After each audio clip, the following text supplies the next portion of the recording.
కదా సార్, మేము ఇక్కడ ఇన్ని కష్టాలు పడుతున్నాం, మీరు అక్కడ మీ టైంని వేస్ట్ చేయకుండా అని వెరీ క్లియర్గా వాళ్ళు బ్యూటిఫుల్ మెసేజ్ ఇస్తున్నారు. ఎందుకంటే అది చాలా ఇంపార్టెంట్.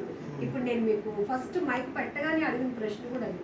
ఒక వ్యక్తి అందులో ఒక రోటీ తింటూ వాటర్ లేకపోతే రాళ్ళ మధ్యలో ఊరిన నీటిని ఆయన తాగారంటే మేము ఇలాంటి కండిషన్లో మీకోసం పనిచేస్తున్నామని అని చెప్పకనే చెప్తా ఉన్నాను. మేమైతే అంటున్నాం మేడం, అక్కడ చాలా కష్టాలు డిఫెన్స్ లో. అంటే ఏదో ఇప్పుడు అందరూ ఏం చూస్తారంటే డిఫెన్స్ వాళ్ళకి ఏముందండి, 17 ఏళ్ళు చేస్తే పెన్షన్ వస్తుంది, తర్వాత వాళ్ళకి ఫ్రీ గ్రోసరీ క్యాంటీన్స్ ఉంటాయి, వాట్ ఎవరు ఎక్కువ ఇస్తారు, వాళ్ళు ఎంజాయ్ జీవితాంతం. అలా కాదు, ఇవన్నీ కావాలి అంటే తమను తాను కోల్పోవాలి, దేశం కోసం సాక్రిఫైస్ చేయాలి. ఇంట్లో ఏదో ఫంక్షన్ ఉంటుంది, సెలవు రాలేదు, మీకు సెలవు ఇప్పుడు ఇప్పుడున్న సిచ్యువేషన్ లో ఇది మ్యారేజ్ టైం ఎంతో మంది పెళ్లిళ్ళు ఫిక్స్ అయి ఉంటాయి, అయిపోతాయి. ఎంతో మంది ఇంట్లో ఏదో విషాదం జరగవచ్చు, రాలేరు. ఎంతో మంది శుభకార్యాలు జరుగుతున్నది, రాలేరు. రిజర్వేషన్స్ కూడా అయిపోయి ఉంటాయి. ఇంట్లో పరిస్థితులు పక్కన పెట్టండి సార్, గ్రూప్ ఆఫ్ పీపుల్ అప్పటి వరకు ఒక టీమ్ వర్క్ గా చేసిన వాళ్ళే సడన్ గా ఒకరిని కోల్పోతే ఆ బాండింగ్ కూడా వాళ్ళు కట్ చేసుకొని అక్కడ మళ్ళీ వర్క్ చేయాలి. మరి మేము అదే చెప్తున్నాం మేడం. నేను 2000 మీరు గూగుల్లో కొట్టండి, క్లౌడ్ బర్స్ట్ అయింది 2008 4th ఆగస్ట్ నైట్. 2008 ఆగస్టు 4వ తారీఖున అర్ధరాత్రి క్లౌడ్ బర్స్ట్ అయింది లేదా. అప్పుడు క్లౌడ్ బర్స్ట్ అంటే పైనుంచి డ్రమ్ముతో నీళ్ళు ఒప్పినట్టే 1 గంట పాటు వచ్చింది వర్షం, డ్రమ్ముతో నీళ్ళు అలాగా క్లౌడ్ పగిలిపోయి, మేఘాలు పగిలే. మేము కొండ మీద ఉండేవాళ్ళం లేదా దగ్గర. ఆ దాటికి 1500 మంది పైన సింధు నదిలో కొట్టుకుని వచ్చేవాళ్ళు. ఎవరైతే బంకర్స్లో ఉన్నారో బంకర్స్ అలా మూసుకుపోయాయి, పైనుంచి మట్టి బురద మూసింది, ఇంక బయటికి రాలేని పరిస్థితి. 3 days పోయాక నేను కూడా ఇందులో ఉండిపోతే, బ్యారెక్లో ఉండిపోతే అప్పుడు సిమెంట్ ఇల్లు కట్టారు. బయటికి తీయడానికి నన్ను కిటికీ ఎరగొట్టి బయటికి తీయాల్సి వచ్చింది, పడుకుపోయాను, తెలియదు నాకు. ఎరగొట్టి బయటకు వచ్చాక సో ఆ తర్వాత మనకు లోకల్ సపోర్ట్ తోటి డిఫెన్సే, అప్పుడంతా డిఫెన్సే. వాళ్ళు వంటలు వండి ఆ లోకలైజ్కి అంతా ఫుడ్ సప్లై చేయడం, బట్టలు సప్లై చేయడం చేసాం. ఎవరైతే మన బంకర్లో ఉన్న బాడీస్ తీయడానికి మేము వెళ్తే లాగితే చెయ్యి వచ్చింది అంతే, అంటే బాడీ ఉంటుంది. ఇంకేం చేస్తాం, ఆ చెయ్యి ఎవరితో డిఎన్ఏ చేస్తారు అంత చూసి ఈ బంకర్ దాన్ని బట్టి. అందుకని ఇప్పుడు మీరు వెళ్ళేసరికి కొంత చిహ్నం కడతారు, మెడలోనే ఇక్కడ కడతారు, అని చెప్పకూడదు ఓపెన్ గాను.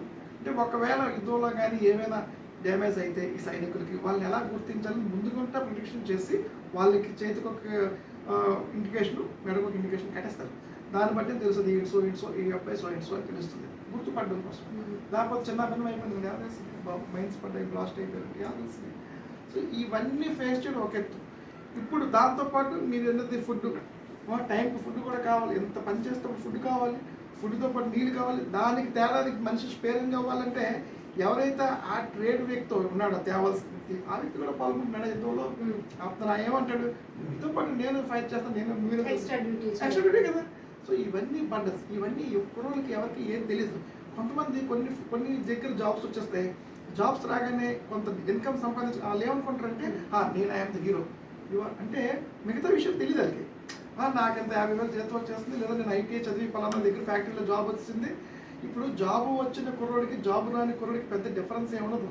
మెరిట్లో 1-2 మార్కుల్లోనే పోతాడు. కష్టపడి ఇప్పుడు 5 kilometers రన్ ఎవరో చేస్తారు, ఫస్ట్ సెకండ్ తీస్తాం మనం. థర్డ్ వీక్ పరిగెట్టలేనట్ట, జస్ట్ ఒక స్టెప్ వెనక ముందు. ఇప్పుడు క్రాస్ కంట్రీ చూస్తావా అంటే అంతే కష్టం వాళ్ళు పడతారు, వాళ్ళ బ్యాడ్లకి మీకు ముద్ర రాసి పెట్టిన మాట అండి. ఇప్పుడు ఒక మాజీ సైనికులుగా మీరు చెప్పండి, మోడీ గారు ఒక స్టేట్మెంట్ ఇచ్చారు, ఖచ్చితమైన ప్రతీకార చర్య ఉంటుంది. మీరు ఎక్స్పెక్ట్ చేశారా ఇట్లాంటి అటాక్స్ ఖచ్చితంగా జరుగుతాయి? 100% మేడం, నేనైతే 100% ఎక్స్పెక్ట్ చేశాను. కొంతమంది అంటారు యుద్ధం రాకుండా ఉంటే బాగుండేమని, ఎవరో ఓపెన్ వాళ్ళు చెప్తారు, కానీ మేమైతే ఎక్స్పెక్ట్ చేసాం. ఎందుకంటే ఆయన మోడీ గారు లాగా డెసిషన్ మేకరు. భవిష్యత్ నేనైతే చూడలేదు, భవిష్యత్తులో మరి చూస్తానో చూడలేదు తెలియదు. ఇది దీటైన చర్య, ఇలాంటి చర్య నేను ఎక్స్పెక్ట్ చేశాను. ఇంత గట్టిగా, కానీ ఇంత ఇలా చేస్తే ఒక నైట్ దొరకడం అనుకోలేదు. మా వేరే మహిళలు ఇద్దరికి కూడా జోహార్లు వీడియోలో చెప్తున్నాను, బిగ్ సల్యూట్. మా సోదరి Mani, my sister Sophia, my sister Vikram Singh madam గారికి, వింగ్ కమాండర్ మేడం ఇద్దరికి కూడా salute. Because Vyomika Singh both are did good job.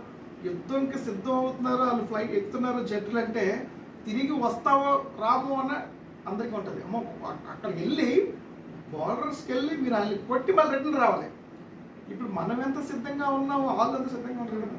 అమ్మో వస్తున్నాయి జట్లు వస్తున్నాయంటే వాళ్ళు కూడా ఇవ్వచ్చు, రావచ్చు రాకపోవచ్చు, ప్రతి వ్యూహాలతో ఉంటుంది. వాళ్ళు ఉంటారు కదా. ఇప్పుడు ఈ సిచ్యువేషన్ ఫ్రీ సిచ్యువేషన్ కాదు కదా, కానీ వాళ్ళంత ధైర్యంగా లీడ్ చేశారు. అంటే వెనకాల టీం ముందు ఉంటారు, కానీ ముందు మీరు లీడ్ చేశారు, వెళ్ళి వాళ్ళు అక్కడ మిజైల్స్ కొనేసి మళ్ళీ రిటర్న్ వచ్చేసారు. అది నిజంగా విక్టరీ. ఈ ఈ ఈ సింధూర్ ఆపరేషను మీకు మళ్ళీ చరిత్ర రాసుకోవాల్సిందే. ఇంకా ఈ జనరేషన్ మీరు వెరీ లక్కీ పీపుల్. ఇప్పుడైతే జనరేషన్ ఎవరున్నారో కరోనా అంటే పహల్గామ్ దాడి చూడటం మన జీవితంలో ఒక బ్యాడ్ ఎక్స్పీరియన్స్ అయితే, ఆపరేషన్ సింధూర్ ఎక్స్పీరియన్స్, ఈ మాటలు కానీ, ఈ డిబేట్స్ లో కానీ, ఈ జర్నలిజం కానీ, లేకపోతే మీరు షేర్ చేసుకున్న మాటలు మనందరికీ ఒక గ్రేట్ ఎక్స్పీరియన్స్. 100% ఇలాంటి అంటే మళ్ళీ ఇలాంటి జరగకూడదు. ఎందుకు జరగకూడదు అంటే ఏది జరిగినా ప్రతిచర్యగా మనం చేస్తాం. కొంత నష్టం అనేది ఆ రెండు వైపులా ఉంటుంది. అయితే నష్టం మూర్ఖులకు జరిగితే పర్వాలేదు, మంచి వాళ్ళకి జరిగితే బాధ. నష్టం ఇటు జరిగినా నష్టమే, కానీ ఇది మాత్రం హిస్టరీయే, రిపీటెడ్ హిస్టరీ. దీన్ని మీరు చరిత్రలో గుర్తుంచుకోవాల్సిందే. ఇంకోటండి, నేను మన ఏదైతే విద్యాశాఖ వారిని కోరుతున్నాను, చాలా మందికి ల్యాక్ ఆఫ్ నాలెడ్జ్ కారణం ఏంటంటే స్టూడెంట్స్ కుర్రోళ్ళకి. ఇప్పుడు మీరు సడన్గా ఇది స్టూడెంట్స్కి ఇలా బీటెక్ చేశాడు, ఎంటెక్ చేశాడు, ఆ మైక్ పెట్టండి, జనగణ మన పాడగలవా బాబు అంటే పాడలేకపోతుంది. వందే మాత్రం వచ్చా బాబు అంటే వెళ్ళాలి. అలా మనకు నేర్పించేవారు.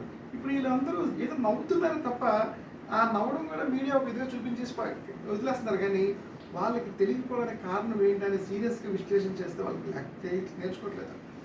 ఏదైతే మన చట్టాలు రాష్ట్ర ప్రభుత్వం కానీ కేంద్ర ప్రభుత్వం కానీ ఒక చట్టం చేసింది అనుకోండి, ఆ చట్టాలని పాఠ్య పుస్తకాల్లో చేర్చాలి.